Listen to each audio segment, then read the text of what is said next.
Hola chicos, buenas tardes. Entonces, seguimos con el tema de segunda ley de la termodinámica y corresponde, nos habíamos quedado por acá, ¿no? Entonces, básicamente, o sea, esto de aquí, esto de interna y externamente reversible, prácticamente nos sirve para ver las hipótesis con las que se trabaja cuando se hacen este tipo de estudios, ¿no? Y por eso es importante, ¿no? Pues ya que estamos en el tema de segunda ley, tratar de comprender, ¿no? Qué son las reversibilidades y qué son las irreversibilidades. Entonces, al final de este capítulo, ya cuando les muestre el proceso de Carnot, ya va a quedar mucho más claro. Va a quedar mucho más claro. Entonces, estamos por acá. Correcto. Esto ya lo había mostrado. Entonces, esto era un proceso totalmente reversible, ¿no? Entonces, un proceso totalmente reversible correspondía, ¿no?, a una diferencia infinitesimal de temperatura, ¿no? Si se dan cuenta, aquí tenemos 20.00001 y aquí tenemos 20 grados centígrados, ¿no? Entonces, es casi infinitesimal, ¿no? Un proceso verdadero es cuando ya tienes una diferencia finita de temperatura. O sea, un delta de T es una diferencia finita, ¿no? ¿Por qué? Porque por un lado tienes 30 y por el otro lado tienes 20, ¿ya? Entonces, aquí verdaderamente,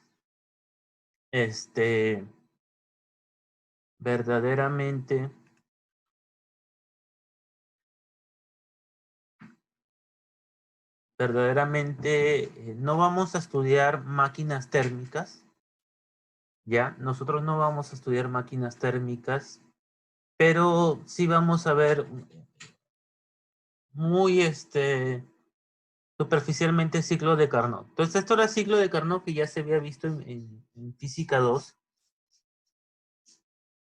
pero lo importante del ciclo de Carnot es que, lo pongo aquí, todos sus procesos son reversibles. ¿De acuerdo?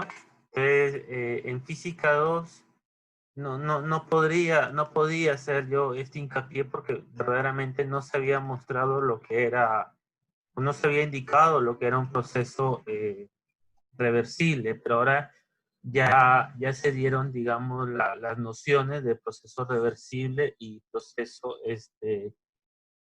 irreversible. Entonces, ¿por qué es importante esto? Ya se usa.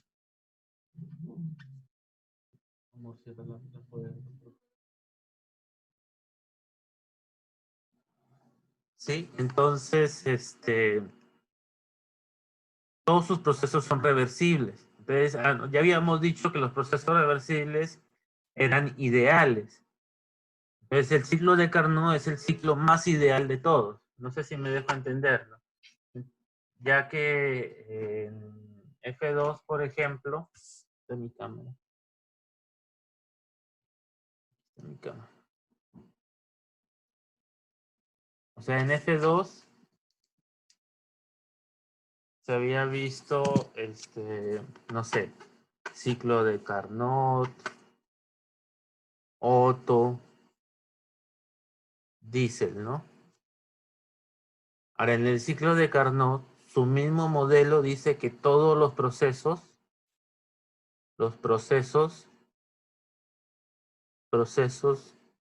son reversibles. Tanto el Otto y el Diesel, sus procesos, bueno, lo hago así para escribir, sus procesos son internamente reversibles, ¿no? Que les decía que este era el modelamiento para poder hacer el estudio, ¿no? Entonces, verdaderamente el ciclo de Carnot es el ciclo más ideal, ¿no? Porque todos sus procesos son reversibles. En cambio, en el Otto y el Diesel, el Stirling, etcétera, Los procesos eran internamente reversibles. ¿Y para qué sirve esto, no? Porque el ciclo de Carnot, al ser todos sus procesos reversibles, es el más ideal de todos. Entonces, al ser el más ideal de todos, va a ser el que va a tener mayor rendimiento.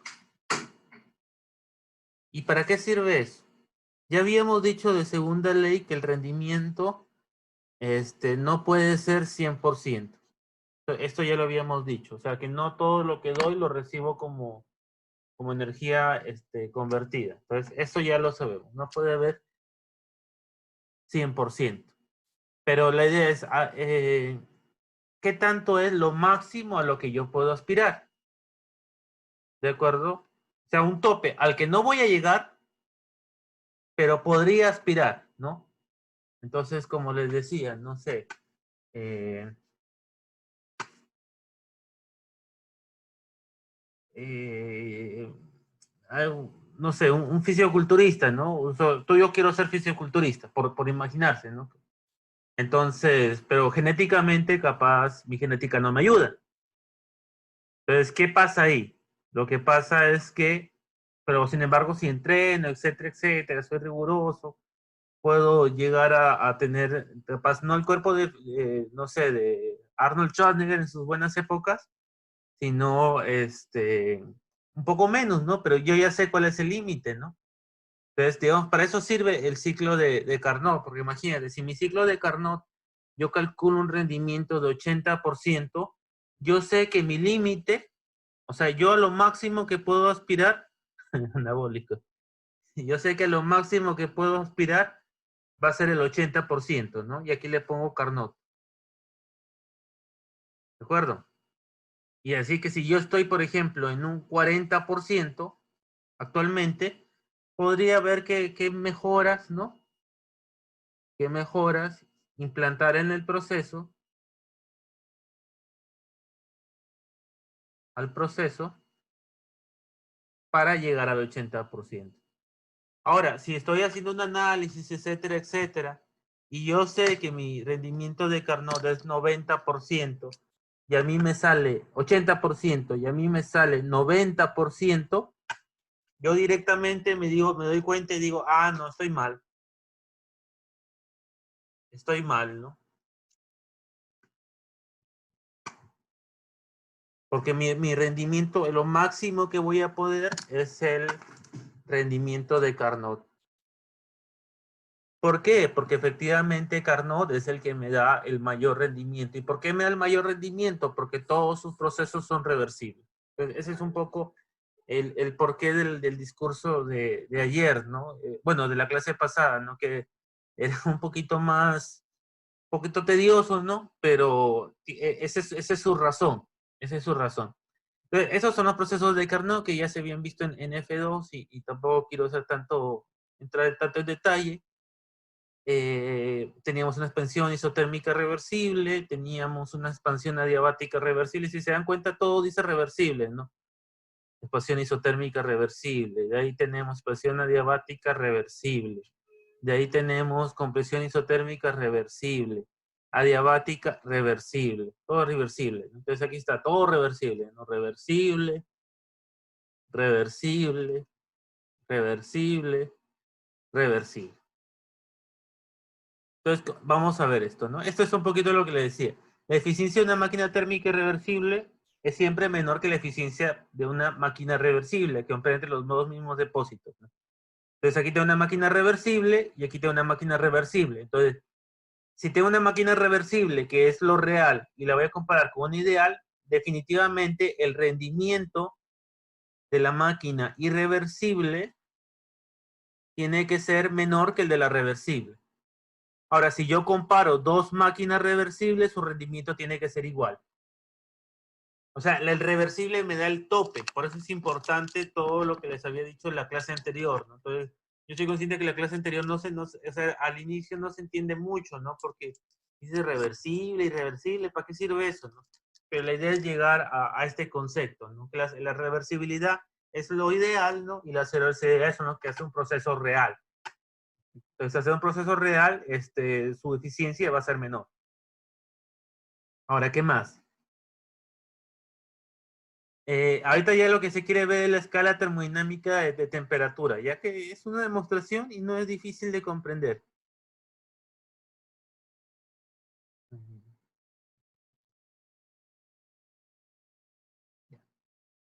El segundo principio de Carnot establece que todas las máquinas térmicas reversibles tienen la misma eficiencia térmica cuando operan entre dos depósitos.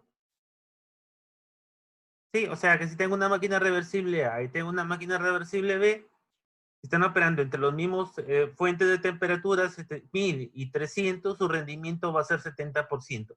Ahora, este rendimiento es lo que nosotros vamos a ver en las siguientes diapositivas, porque el rendimiento de una máquina reversible, o sea, el rendimiento de una máquina irreversible ya lo habíamos visto. Era... Ya está, aquí está. Aquí lo voy a poner, ¿no? El rendimiento de una máquina irreversible, lo que recibo, que era mi trabajo neto de salida, sobre lo que doy, ¿no? Esto viene a ser QH menos QL, y este viene a ser QH, y por lo tanto, este rendimiento lo que me va a dar es 1 menos QL sobre QH. Entonces las adelanto, ¿no? El rendimiento de la máquina reversible es muchísimo más fácil de calcular, porque va a ser 1 menos TL sobre TH. Entonces, si te das cuenta y dices, oye, pues la misma historia, ¿no? No es la misma historia. ¿Por qué? Porque para tú tienes que trabajar con los calores. En cambio, para este de acá, tú tienes que trabajar únicamente con las temperaturas. O sea, si midiste las temperaturas, prácticamente ya puedes calcular el rendimiento, ¿no? ¿Y cómo se hace eso? Se hace de la siguiente manera, ¿sí? Está en el video, así que tampoco me voy a demorar tanto tiempo. Entonces, ¿qué es lo que decimos? Este rendimiento de esta máquina térmica reversible va a ser función, una función G le está poniendo de la temperatura H, o sea, la temperatura alta y la temperatura baja, ¿no? De tal manera que vamos a decir que QL sobre QH sobre QL, o sea, Q high sobre Q low, es una función, ¿no? De temperature high and temperature low, ¿no? O sea, la temperatura alta y la temperatura baja. ¿De acuerdo? Entonces, aquí, esto es lo que ya habíamos hecho. O sea, lo que ya habíamos hecho es... Vamos a resaltarlo. O sea, esto es lo que ya habíamos visto. ¿Sí? Que era lo que estaba en la diapositiva anterior. En esta diapositiva estaba nuestra máquina reversible, ¿no? Entonces aquí ya tenemos una máquina reversible. Ahora, ¿qué vamos a hacer? Lo que vamos a hacer, vamos a poner más máquinas reversibles, ¿ya? La máquina A y la máquina B. Entonces, ¿qué decimos? QL sobre Q1 sobre Q2 va a ser una función de T1 y de T2, ¿no? Q2 sobre Q3 va a ser una función de T2 y de T3. Y Q1 sobre Q3 va a ser una función de T1 y de T3. Ahora, ¿qué es lo que se hace? Se considera esta identidad, ¿no? Entonces, esta identidad, ¿qué es lo que dice? Q1 sobre Q2 por Q2 sobre Q3, ¿qué es lo que me va? Se va a los Q2 y me queda, o sea, se van los Q2, eh, se va este y me queda Q1, Q3, ¿no? Eso es sencillísimo, cualquiera de nosotros lo resuelve, ¿no? Entonces, podemos hacer esta relación, ¿no? Una función de la temperatura 1 y la temperatura 2 va a ser igual a una función de la temperatura 1, temperatura 2, por función temperatura 2, temperatura 3, ¿no? No estamos haciendo del otro mundo, simplemente estamos haciendo esta regla y viendo de qué dependen los calores. Y obviamente los calores van a depender de las temperaturas. Entonces, una vez que nosotros ya tenemos esta relación de aquí, ¿qué es lo que vamos a decir? Un cuidadoso análisis de esta ecuación revela que el lado izquierdo es una función de T1 y de T3. Y por lo tanto, el lado derecho debe ser una función de T1 y de T3, no de T2. No se involucra este estado intermedio. Es decir, el producto en el lado derecho de la ecuación es independiente del valor de temperatura 2. Esta condición se satisface solo si se tiene lo siguiente. O sea, solamente vamos a tener que este lado no dependa de la de temperatura 2 bajo esta relación, ¿no? O sea, una función de T1 sobre T2 va a ser una función de T1, perdón, una función de T1, T2 va a ser una función de T1, una función de T2. Si se hace complicado de entenderlo, veamos lo siguiente. O sea, si yo pongo, por ejemplo, hice una función de T1, por poner, ¿no? Pongo T1 por 5 veces T1, ¿yo? Pero si le pongo más T2, y aquí pongo T2 más 3, ¿qué pasa? Ya no estaría cumpliendo. ¿Por qué no estaría cumpliendo? Porque para nosotros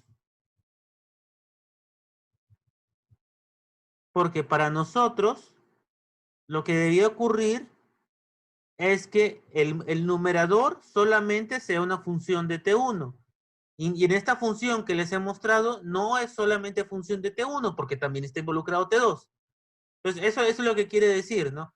O sea, lo que quiere decir que para la función de T1, sea cual sea la función, sea cual fuere, solamente va a depender de T1. No va a depender de las otras variables. Y la de abajo solamente va a depender de T2. ¿Sí? Entonces, esto, por ejemplo, esta función que he escrito aquí no cumple. Y como no cumple, le vamos a tachar. Esto no cumple. ¿De acuerdo? Entonces, esta va a depender en su numerador solamente de T1 y en su denominador solamente de T2. Y esta función de aquí lo mismo, ¿no? Va a depender acá únicamente de T2 y únicamente de T3 en el denominador. ¿Y para qué sirve toda esta historia?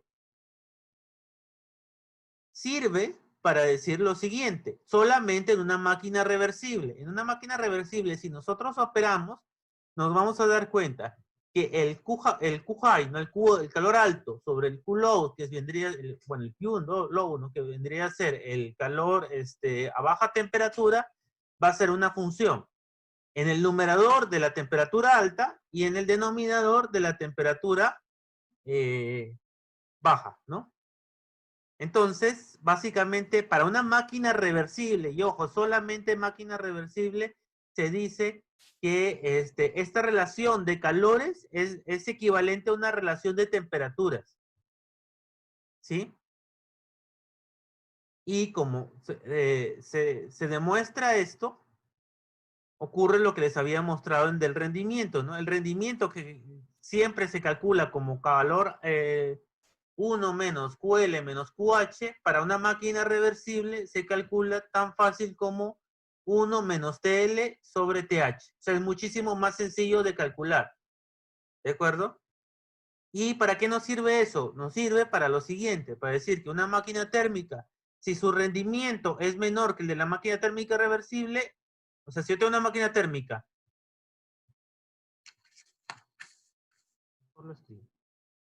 esto lo pongo acá,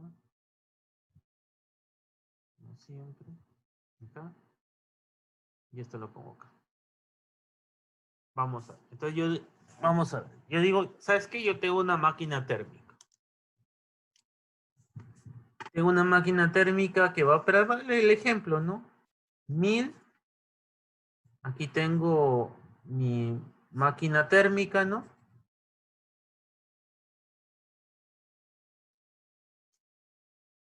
Y aquí tengo 300. Entonces, ¿cuál va a ser el rendimiento de un ciclo termodinámico reversible que esté entre estos dos puntos? Su rendimiento, ¿no? El rendimiento, le voy a poner rendimiento reversible, va a ser 1 menos 300, ¿no? Sobre 1000. O sea, este rendimiento, bueno, si lo quiero en porcentaje, por 100, ¿no? Este rendimiento reversible va a ser igual, 0.3, 70%. Entonces, si yo tengo una máquina térmica que opera entre estos dos puntos de temperatura y me sale que su rendimiento, voy a ponerlo así, rendimiento calculado, voy a tener tres opciones. que me salga 90%. La otra opción es que me saliera 70% igual. Y la otra opción es que me salga, no sé, 40%. Si me sale que calculado, si me sale que este rendimiento, o sea, si me sale que 90, yo lo comparo y es mayor que 70% de rendimiento. Entonces yo digo, no, ¿se puede dar o no se puede dar? De frente tú dices, no se puede dar, porque mi máximo rendimiento es 70%. No se da. 70% es igual a 70%. Ya, bueno, si se da esta ocasión, esto implicaría que estaría trabajando con una máquina reversible, que al menos teóricamente se podría dar. Como una máquina reversible que yo he implementado, estoy trabajando en estos dos puntos.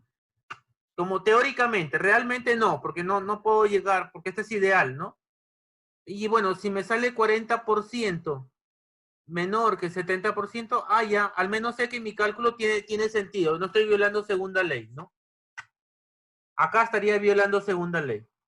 Aquí, bueno, sería una máquina reversible, sería algo ideal. Y esto verdaderamente, o sea, sí puede darse, ¿no? Sería una máquina real. Eso es lo que quiere decir. Que es lo que está acá, ¿no? Esto es imposible, ¿no? ¿Qué dice? Esto puede ser más grande, sí.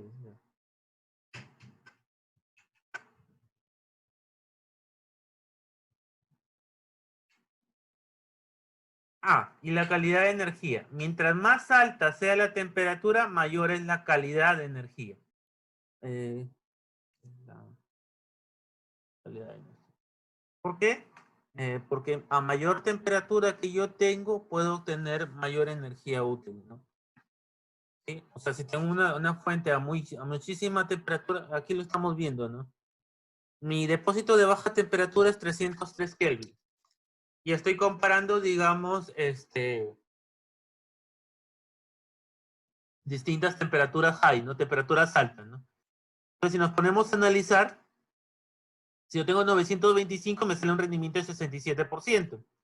En cambio, si tengo 350, que está muy cercano, este es 303, me sale un rendimiento de 13.4. O sea, ¿qué quiere decir esto? Que mientras más alta sea la temperatura del foco a alta temperatura, mayor energía le puedo retirar.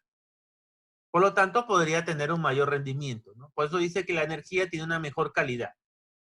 ¿De acuerdo? Entonces, este es un poco lo que les quería mostrar con respecto a esta parte, ¿no? La segunda ley de la termodinámica. Gracias.